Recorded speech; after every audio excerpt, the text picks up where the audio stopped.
Bueno, sí, a mí me toca esa partecita dentro de lo que lleva como título, digamos, este panel, básicamente, que son los estados de excepción. Y no sé, yo dije, bueno, estado de excepción, ¿de qué se trata y por qué hablamos de estados de excepción en un panel de juventud en un contexto de pandemia? En principio, de lo que me parece que hay que partir y que nos puede ayudar es que lo primero es que con la pandemia todo lo que era normal empieza a dejar de serlo.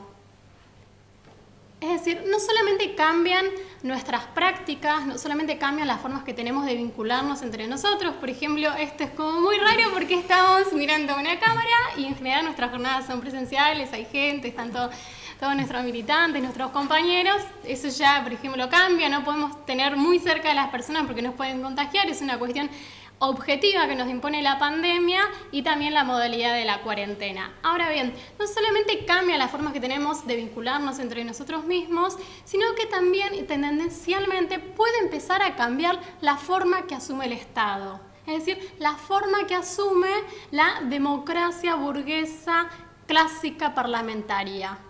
En tiempos de normalidad tenemos esa democracia parlamentaria burguesa con todos sus mecanismos. Pero, ¿qué es lo que pasa? Cuando ya todo no es tan normal, el Estado tiene que tratar de garantizar ese poder que tenía previamente. ¿Qué es lo que quiero decir en normalidad y no normalidad?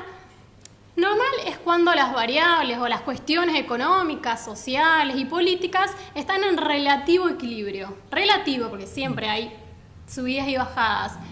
Pero con esta pandemia, con las pandemias en general, todas esas variables, lo político, lo económico, lo social, empieza a desbaratarse, a desajustarse enormemente. Ante esto pueden aparecer los estados de excepción. Ahora bien, el capitalismo no es que desea crear una pandemia, no es que el Estado dice, wow, voy a crear estado de excepción, me encanta todo eso, sino que es más bien producto de la racionalidad capitalista.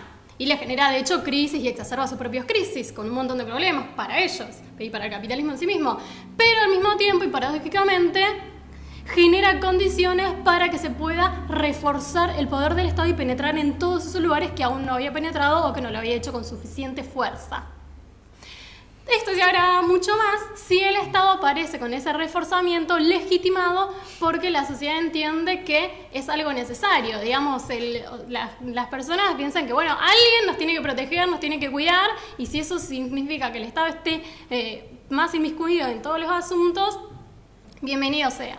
En ese sentido, lo que hubo bajo esta pandemia, por lo menos, más o menos a grandes rasgos, son dos modalidades distintas, aunque combinadas también, de reforzamiento de los estados nacionales. Por un lado tenemos el modelo más asiático con Corea del Sur, con China y todo eso, donde se impone la idea que por ahí muchos escucharon, no sé, que es la cuestión de la cibervigilancia. O sea, la vigilancia del Estado se extrema tanto que hasta los dispositivos celulares están observados legalmente, digamos, por el gobierno para controlar tus pasos, ver si saliste de tu casa, si no saliste, con quién te vinculaste, con quién no te vinculaste. O sea, hasta eso se vigila. La técnica a disposición completa, digamos, del Estado. Por otro lado, tenemos las cuarentenas más occidentales, donde lo primero que se hace, por ejemplo, es sacar a la policía y a las Fuerzas Armadas de las calles, reforzando tendencialmente el elemento represivo. También se cierran las fronteras de los países, reforzando tendencialmente la xenofobia.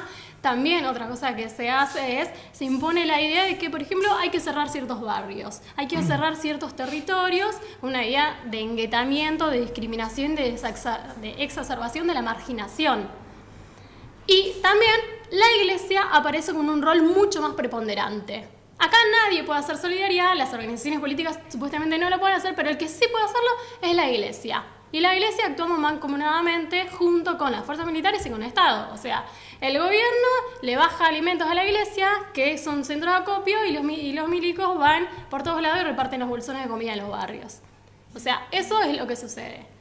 Todo esto, incluso mucho peor, perdón, que todo lo negativo al principio, sí, al mismo tiempo lo que sucede es que en realidad la primera política no es sacar a las Fuerzas Armadas de las calles, la primera política no es repartir bolsones de comidas, la primera política es la de intentar aplacar y desarticular la organización y la lucha de los sectores populares. Recordemos que el gobierno de Fernández lo primero que hizo junto con la cancelación de los festivales fue prohibir las reuniones, las asambleas y las movilizaciones. ¿No es cierto? Ese más o menos es el panorama de lo que es. Ahora bien, no sé si voy muy rápido, de lo que es, pero ¿qué es lo que pasa? Así es, lo estaría planteando mal metodológicamente porque parece que es algo en abstracto o como que es la pandemia y la cuarentena en sí mismo. Y esta pandemia, esta cuarentena y todo lo que sucede y este reforzamiento de los Estados-naciones sucede en un contexto y en un marco determinado. ¿Cuál es el contexto y cuál es el marco? Bueno, una crisis como la crisis del 2008, todavía no saldada. El otro marco es el ascenso del gobierno de derecha, como los de Trump o los de Bolsonaro, que hoy practican el negacionismo. Pero el otro marco, la otra cosa que forma parte de esta coyuntura en la cual se enmarca esta pandemia, es los grandes movimientos juveniles de masas que afloran, el movimiento de mujeres a nivel internacional de lucha, el movimiento ecologista, que en Europa es totalmente radical y antisistema, y los jóvenes precarizados que, como les contaba Seba, salen a luchar, los de Rappi, Pedidos Ya y todo eso que está cada vez más en ascenso.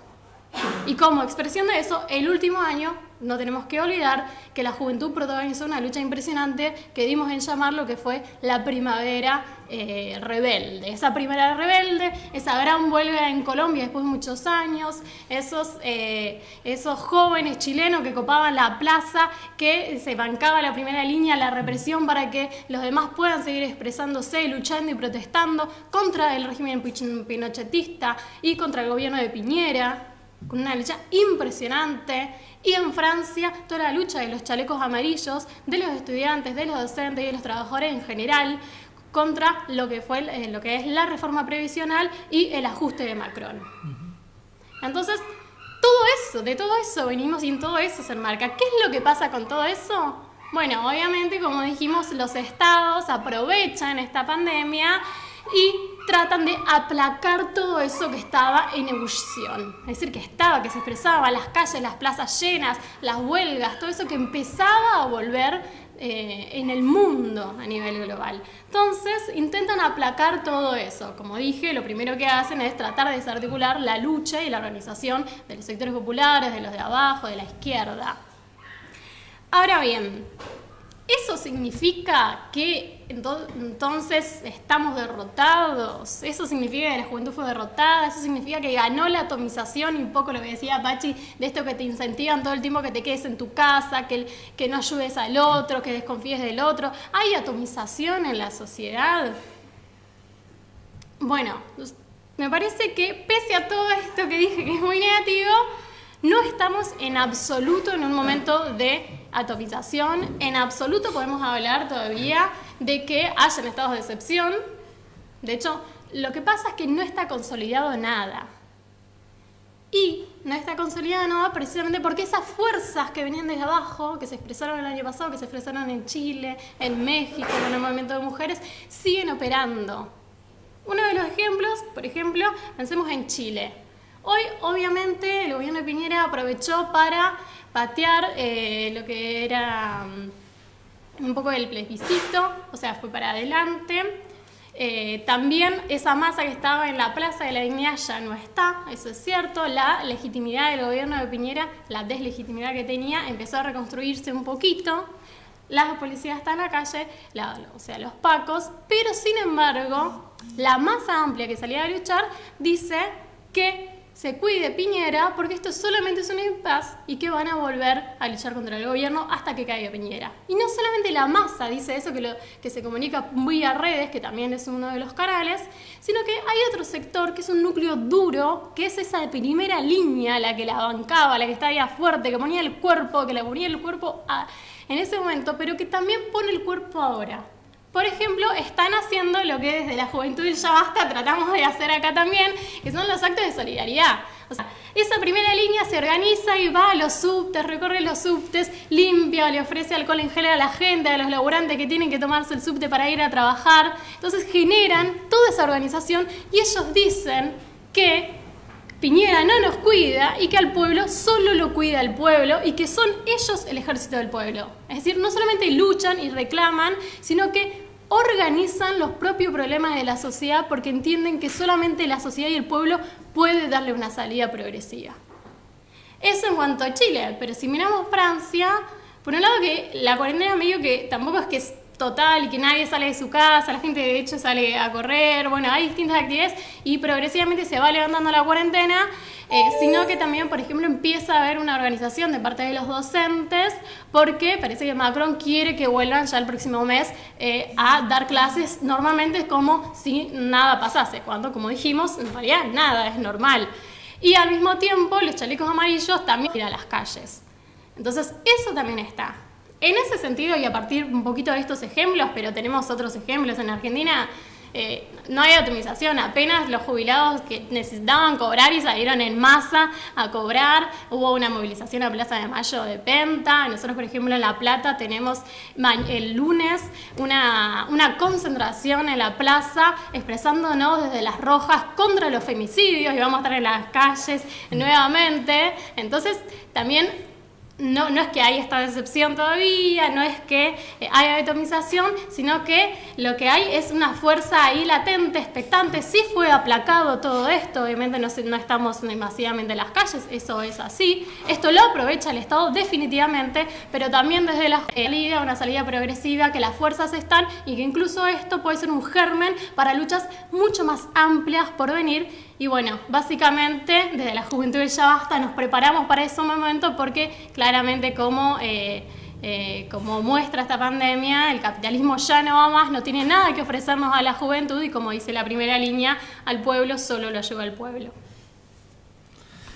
Bueno, hermosas palabras.